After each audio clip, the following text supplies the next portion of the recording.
He's going to clear them both. Chase Elliott, good move, gaining the position. And I'm not just saying that because he... Oh, we got another spin down the back straightaway. Wow.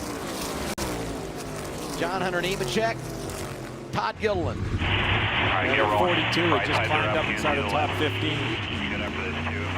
He's working toward a good run tonight. 34, who was involved in an accident just a few laps ago, gets a little bit of that on the back end. Todd Gilliland to pit road, flat right front tire. I'm telling you guys, I don't think the leaders will come, but back half of the top 15 or maybe even all the way up to 10th, there's an argument you could come get tires now and get the gas you need. And you're creeping up to that window, right? Yeah, or at least making a really short stop under green. What happens here? Oh, he's out of the gas. You see that? Yes, yes. If we go, okay, so it looks awful, like the 77 hit him. But if you go back, the pipes on the 42 absolutely are flat. He's out of the gas for some reason. I'd love to see that again. Let's listen. Yeah, we didn't get it early enough, but it looks like he had some trouble going over the bumps and had to get out of the gas. He was losing the back of the car.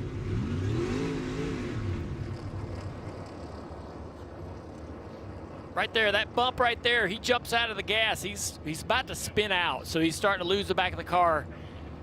Gets out of the gas. You see the fire out of the pipes. That's when they're lifting, and everybody just kind of runs through him.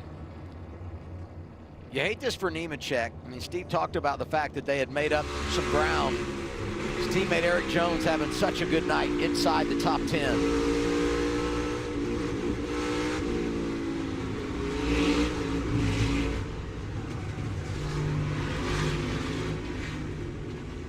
All right, so let's go back out again real slow here. We're going to look for the pipes out of the 42 right after this bump. So right here, boom, fire out the pipes, right? And that means he's out of the gas. You see it twice. He's pedaling it. So the 77's wide open throttle. The 77 has the 47 right up his left rear, shoving him up the racetrack. So what looks in slow motion like the 77 just runs him over, that is an absolute chain reaction. There's nowhere the 77's going. The 47's right in his left rear.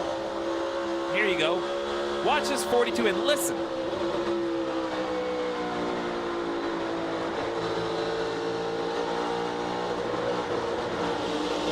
Can't really tell from there what's going on, but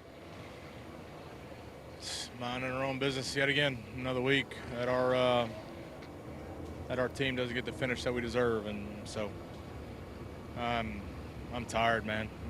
You know, it's hard to be in the same boat constantly every week, and you gotta figure out how to put it behind you and show up.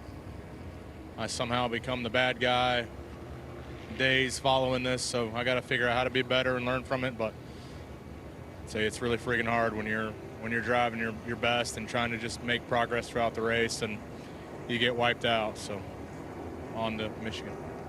Thanks, Bubba. Hard day for Bubba here. You can see the frustration, guys. He's falling down. Kim?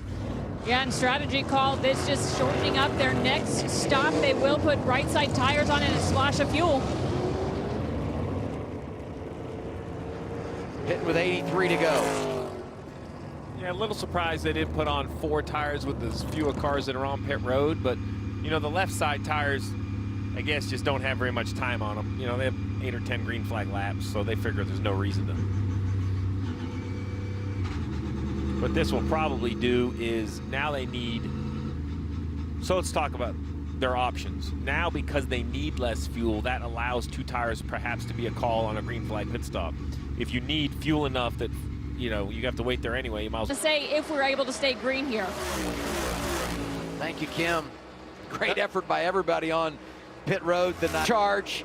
And when he couldn't make the move, Bell takes advantage, trying to get second away from his teammate.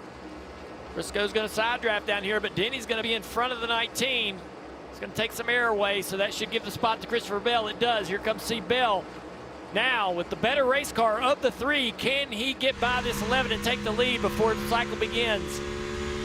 I just think about how good Bell was late in a run last week at Charlotte. They did a good job playing strategy, putting him in position. Bell around Briscoe, and now thinking about Hamlin for the lead. Denny's going to have to use up a little racetrack down here.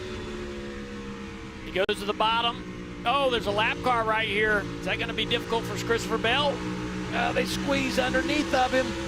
Bell gonna get by on the outside. Can he hang on? 55 laps to go this time by. Bell working outside of Denny Hamlin. 20 on point at Nashville. How about it?